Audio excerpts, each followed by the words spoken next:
So after last week's show, where I talked about one of the world's most famous luxury brands, not us, mind you, but one of the world's most famous luxury brands locked out one of their customers, wouldn't let one of their customers into the store, even though the customer was wearing their products at the time all over their wrists and like expensive $10,000 bracelets made by the store. They wouldn't let him in because of the customer was wearing a hat. Now, I know you're all still thinking about how ridiculous that is, but it got me to thinking about luxury. What is luxury? Is it really a thing? Or is it just a marketing term or expression? Some kind of word that the ad men, the advertising people and ad agencies figured out that they could use to describe all kinds of things. So what is luxury? Let's find out in this episode. This is a show about jewelry, why we wear it, why it matters, how it's made, and what it means. I'm Alex D, and I turn cannabis into gold. I make mind-blowing jewelry in gold, silver, and platinum from cannabis plants here in Canada for stage, screen, for people who want to rock crazy jewelry. I'm the Cannabis Goldsmith.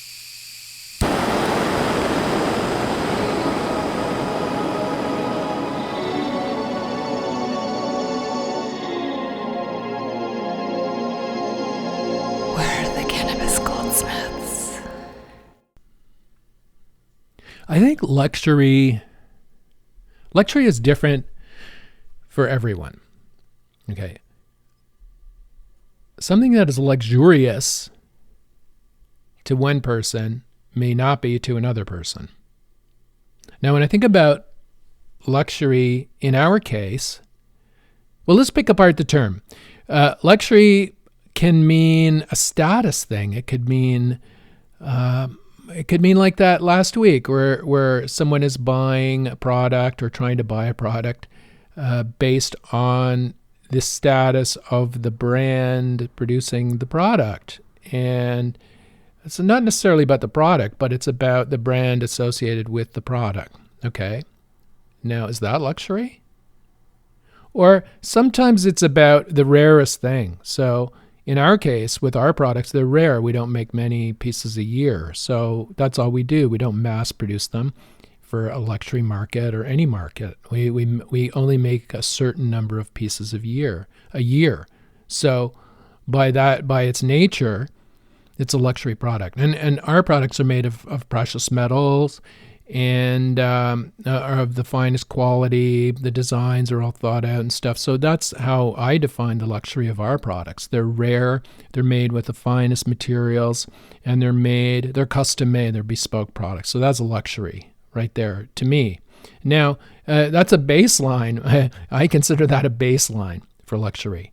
If I build my brand tribe up, if I fluff it up with enough marketing and ad dollars to associate the brand with the products that we make, sometimes that separates. So the brand takes on its own patina or its own shape, and the products take on another quality. So in the case of brands that historical legacy brands that sometimes they were really good in the past, but they're not anymore. This is what happens when the luxury idea gets separated from the brand, or the luxury idea gets transferred to the brand, but not the products. Okay, now this is all kind of confusing, I know. But what is luxury? Okay, for us, it represents quality. Okay, but for someone else, for another company, it might represent something else. It might represent status. Like if you wear one of our products, you are better than the next person. Or maybe it's because you can afford to pay more than the next person for it. You had it specially made for you or whatever. But generally, it's not about that. It's about the money, the perceived money value of the object. Now, that's marketing. That's advertising. That's veneer, in my opinion, anyway. But luxury, okay, let's look at that. Okay, there's a component to luxury that's the brand. There's the name of the product might be luxurious, right? The quality of the product might be luxurious, might be the way it's made, the materials it's made of, all that kind of stuff. The nuts and bolts of the product or service, right?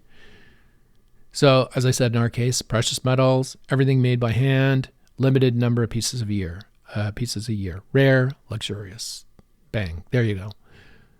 But now, what if you make 10,000 rings or 1,000 or 2,000 rings that look identical? Is that luxury? Well, yeah, I guess it's luxury because it allows the luxury to spread further. But I mean, it commoditizes the luxury. It allows it to be distributed further to more people.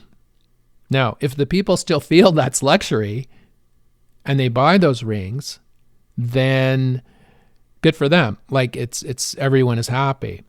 The brand is happy. The people who bought the product are happy. And there you go. You have a luxurious product. You have a product market fit. You have everyone is just showing off how amazing their shit is. And we all live happily ever after. But it doesn't always happen like that, as we saw last week. I mean, sometimes there's a disconnect somewhere. And then the veneer drops. It's like suddenly you get to see what everything is. It's like, okay, the brand has the cachet perhaps, but do the products themselves, are the products what I want, or is it just the brand that I want, you know? Do I have to buy a $10,000 bracelet, or can I just wear the t-shirt, right? Now, a lot of this stuff about luxury has to do with how we're brought up as kids, right? What we think is important. And often it's what our parents thought was important. And they installed those buttons into us, and marketers push those buttons to activate those desires and needs for luxurious products. Like I always remember my father. Like my father,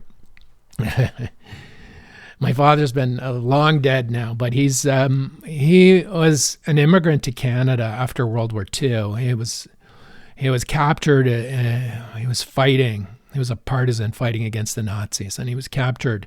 I think probably in the first week he was fighting in the mountains against the Nazis. He was captured and sent to a forced labor camp for his from 19 when he was captured or whatever, for the whole war, basically 4 or 5 years or whatever. He was in a forced labor camp in Germany. And he learned how to speak German and like 8 other languages, which later helped him in life. But he also developed ideas about luxury in the prison camp, you know, and about the way tools, all kinds of things I've realized about him. He had a mental block about tools. He would never buy good tools for the home or the house or whatever. And this is, I think, because he was forced to use tools in forced labor for this part of his childhood, and he just didn't want to touch them again. Like, no, I don't want to touch that shit. And he internalized that, so he never bought tools. So I always wondered why we never had tools in the house. This is why. But with the luxury, I remember my father arrived in Canada as an immigrant, met my mom, had me, but they were very poor. And in Montreal, when we were growing up, when I was growing up, and they were growing up too, I think, but they couldn't afford stuff. Food was the priority, right? Not clothing, expensive, flashy shit, right?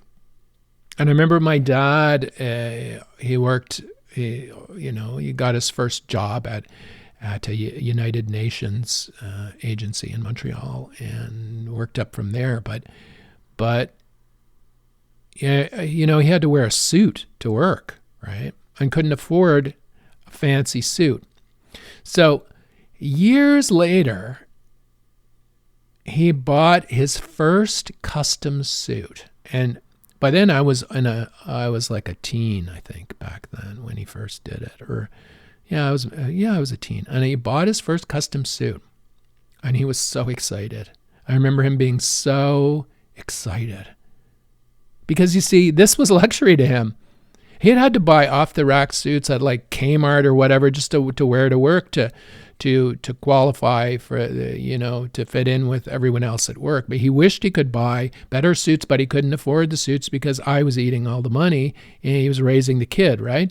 And he couldn't get the suits. But when he could, this is where the luxury came in. And it's also how I think about luxury today, because I went into this tailor. We walked into a tailor in Durban, South Africa. This must have been in the 70s. I don't know, probably the 70s, early 80s. And this tailor, the shop was filled. The walls were filled with bolts of wool, like fabric for suits of different types. And to me, they all looked the same back then, because I wanted to be on the beach, right? I didn't want to be in this frickin' suit studio place.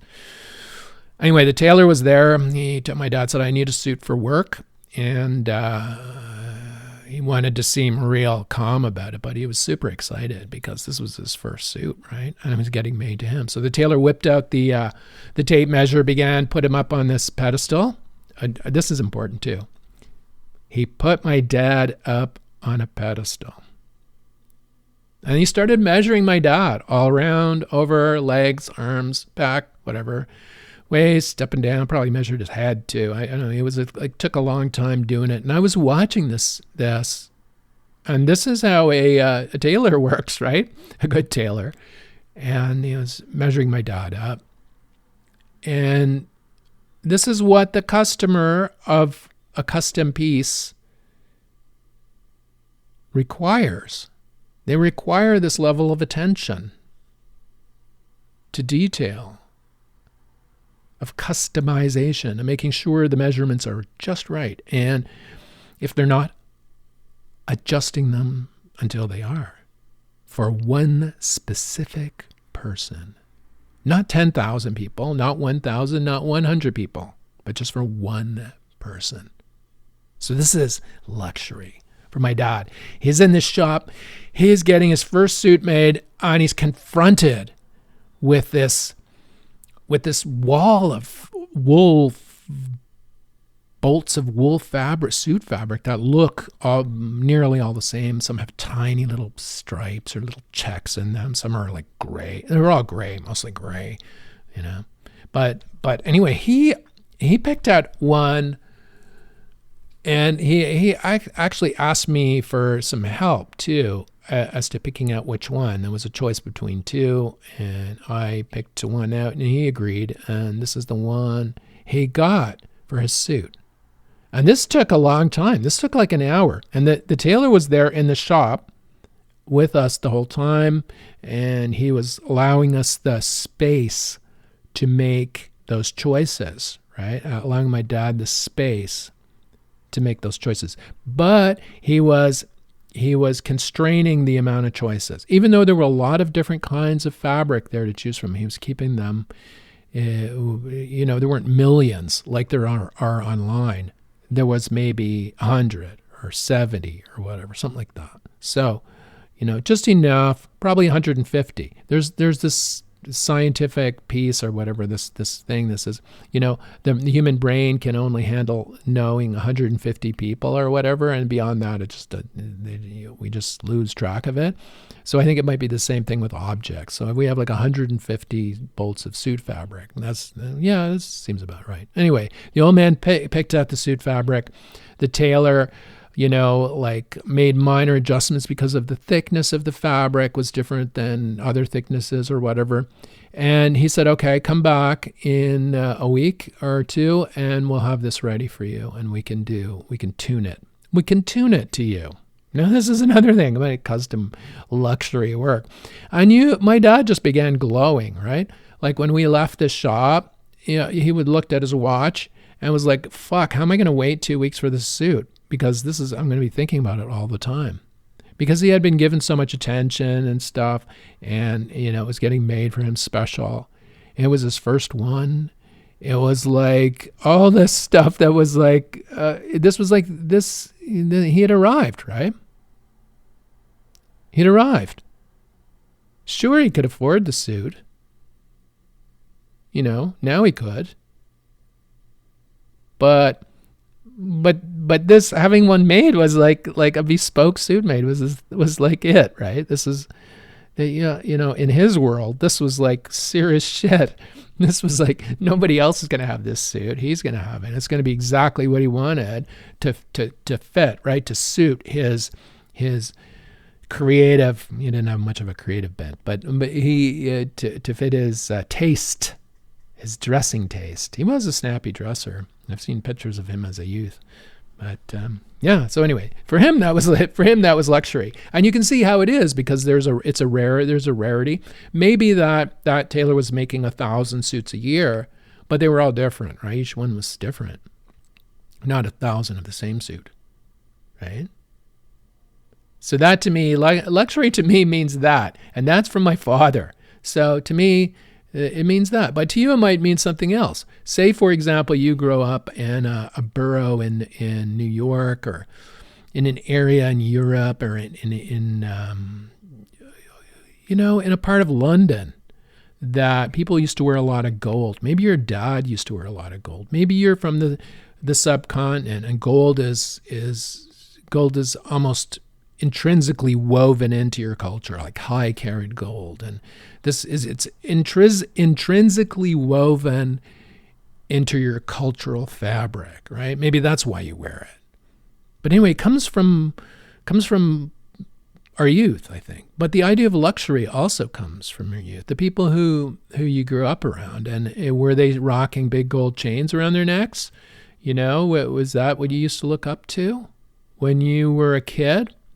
These things are sometimes hidden in the mists of the past, are in the mists of memory, of stuff we've forgotten and internalized. And suddenly we're confronted with an object, and we know it's luxurious because it feels that way to us based on our past experience. Okay, now what about money?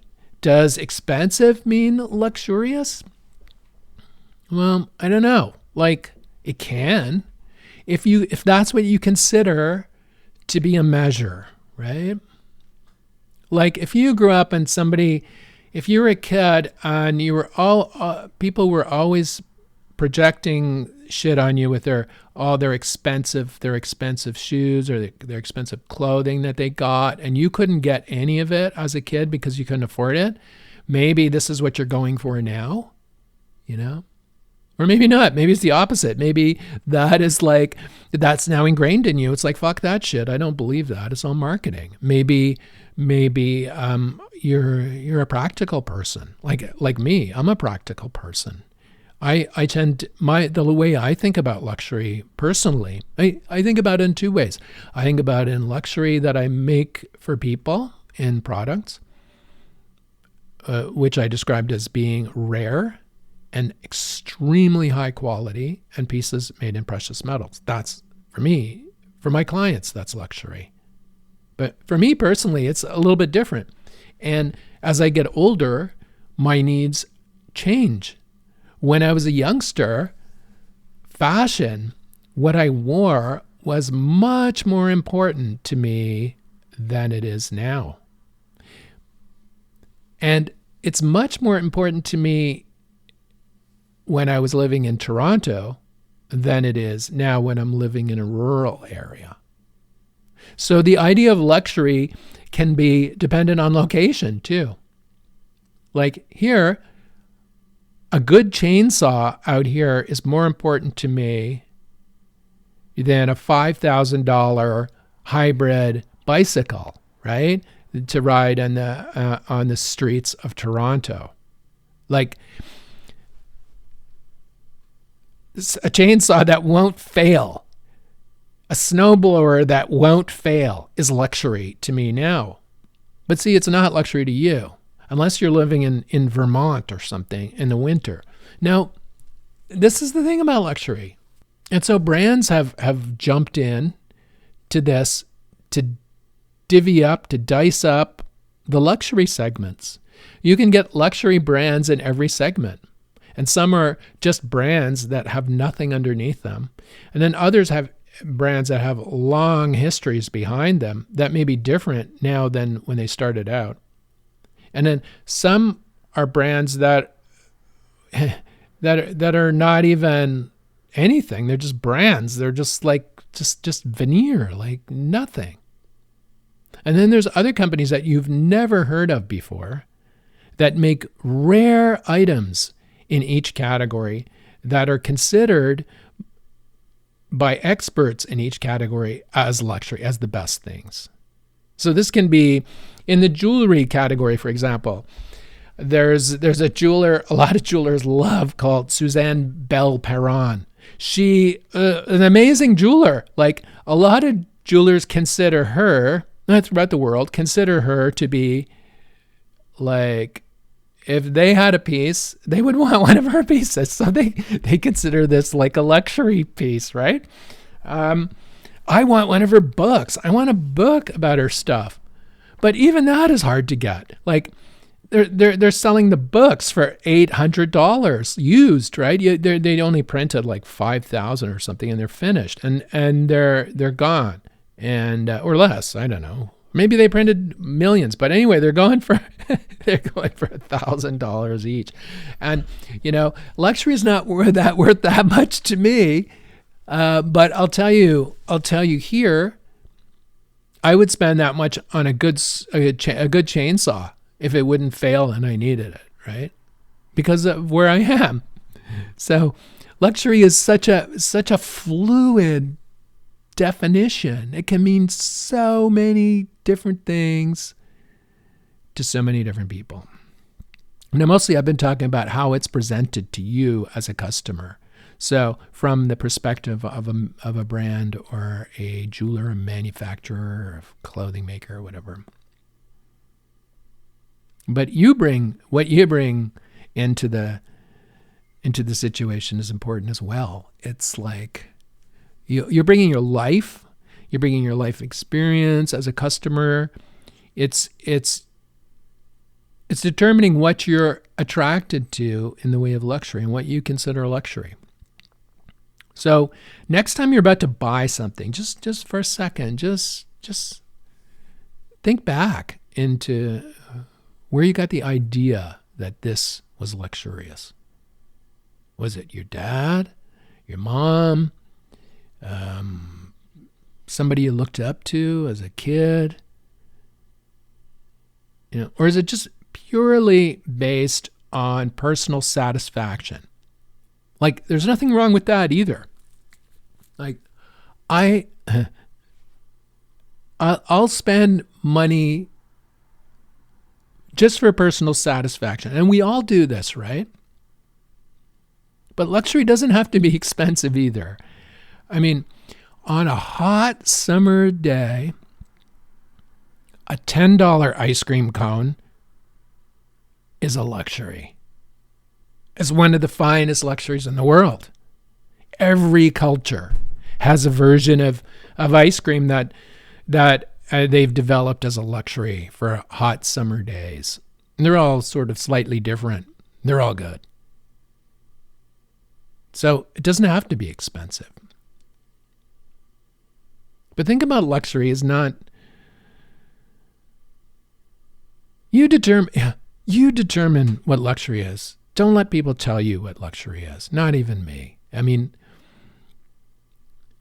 look at it. Look at the products that you're buying, the services you're buying, and decide whether you're getting value for that, and whether maybe you need to reinvestigate your own definitions of luxury, what luxury means. As a baseline, though, you should look at these three things. You should look at high quality. So it has to be made very well. Better than a machine-produced object. It has to be made by hand.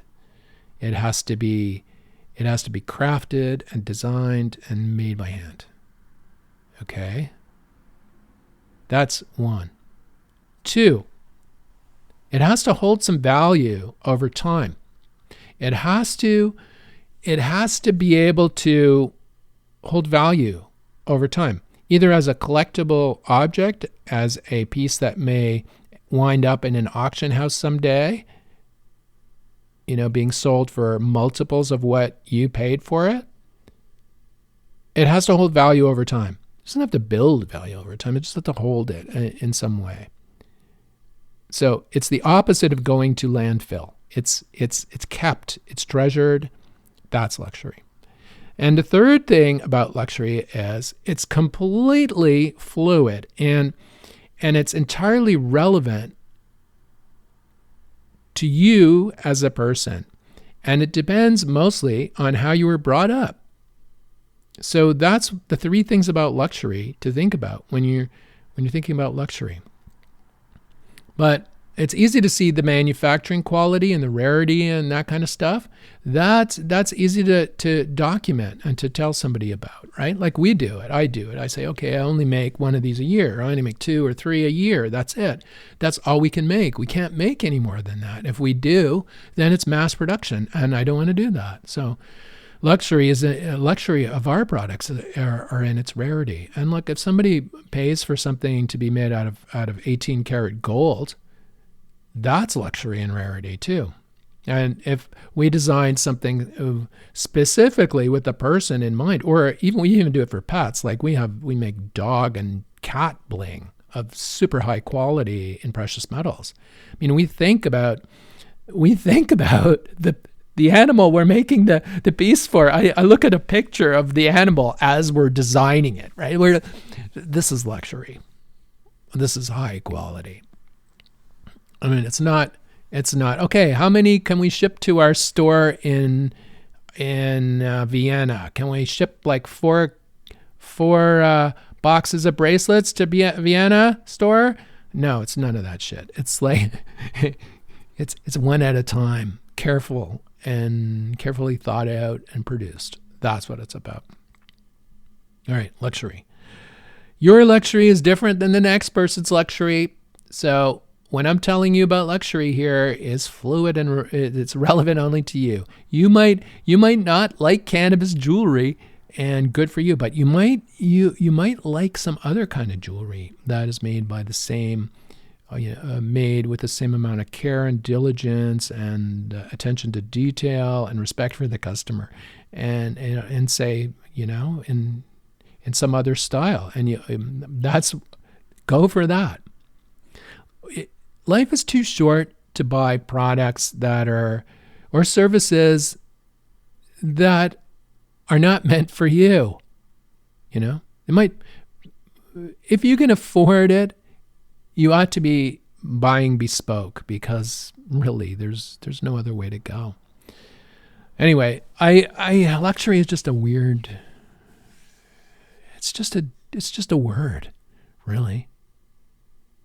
But it's also a state of mind. I think your mind, right? Before you even click the buy button or walk into the store, like everything you bring in there, that's gonna filter. It'll filter your thinking about the products you see in the store and what you consider luxurious or not. Anyway, if you're about to dish out a lot of money on something, just make sure you're honoring your own needs. That's it for me, the Cannabis Goldsmith. This week, I'm working on a number of things. I'm hoping to ship Egbert's DJ Mark Farina's cat charm to Egbert this week. It's ready. It's done. Mark, I need to get your mailing address. So email me with that if you can. Anyway, what else am I working on this week? The plants are about to turn into flowering mode. they've been vegging all summer, and they're huge, but they're over 10 feet now, all of them. They're big plants. There's 3 plants left, and they're just beautiful. So I'm going to position some cameras inside the plants and on the plants. I'm going to shoot some video, some 4K video footage to use as backgrounds for images to promote our products. I might clip some leaves off. I don't like doing that, but I'm going to do it to bring them into the studio. And I'm going to create these tableaus in the studio where I can, like still life things, where I can put jewelry pieces in amongst them and photograph them for web or social media use and stuff. So I'm going to be doing some of that. There's a lot of photography is going to be happening now. And the jewelry pieces, the adjustable rings are really good. We'll soon be photographing them, and we're going to be marketing them. I don't do a lot of marketing like stuff, like paid marketing stuff is what I'm talking about. But I might do a touch of it. I don't know. We'll see. Not important. The rings are important. The clients are important. The customers are important. And what they bring is important. The Cannabis Goldsmith is produced by Tribe Communications, Inc. in the Thousand Islands area of Ontario, Canada. You can see what we do at tribe.ca. Send us an email, alexd@cannabisgoldsmith.com. Thanks for listening, and we'll see you next week on the Cannabis Goldsmith.